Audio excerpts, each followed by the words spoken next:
කරන්නේ අධ්‍යාපනය විකුණන එක තමයි. ඒතර කවුරු හරි ක්‍රිප්ටෝ වලින් ගේමක් ගහන්න හරි ඉගෙනනවට ඉතින් කමක් නැහැ. ප්‍රශ්නයක් නැහැ. ඒක කෝස් එක විකුණනවට ප්‍රශ්නයක් නැහැ. හැබැයි ගොඩක් ඉන්නේ ස්කෑමර්ස්ලා කියලා මම කියන්නේ. දැන් මම පැහැදිලිව කියනවනේ දැන් මෙතනින් කවුරු හරි ඒ ලෙවලට ඒ තුනක් දැම්මා කියලා ඌ හොඳ සල්ලියක් හම්බ කරනවා කියලා ගැරන්ටිඩ් නැහැ. වාගේ ස්කිල් එක සල්ලි වලට හරව ගන්න දැනගන්න ඕනේ. ඒක ස්කිල් එකක් බං. ඉන්ජිනියර්ස්ලා ඉන්නවා අර සර් කිව්වා වගේ මාසෙට කෝටියක් විතර හොයන ඉන්නවා. මාසෙට ලක්ෂ දෙකක් විතර හොයන ඉන්නවා. රසායන දිනුනොත් ඉන්නවා. ඒක තමයි ස්කිල් එක.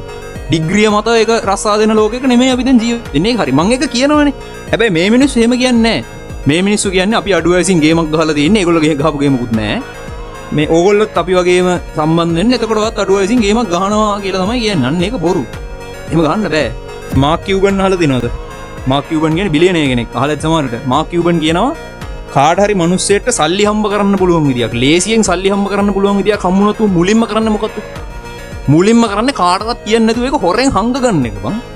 හංගගෙන ඒකෙන් හම්බ කරගන්නවා. මුන් මොකද්ද කරන්නේ? අපිට හම්බුණා ලේසියෙන් සල්ලි හම්බ කරන විදියක් එන්න යේ ඔයගලන්ටත් සල්ලි හම්බ කරලා දෙන්න. එහෙම කියලා දෙනවද බං කවුරුද? එහෙම කියලා දෙන්නේ නැහැ. ඔයගොල්ලෝ ඒ ලෙවල් කරලා ඉවරෙච්ච ගමන් අර සල්ලි ඕනේ සීන් එකෙන් තමයි ඉන්නේ. ආර කීයක් හරි හම්බ කරගන්න ඕනේ මොකක් හරි කරන්න ඕනේ. ඔය සීන් එක එනවා දැනටත් ඇති.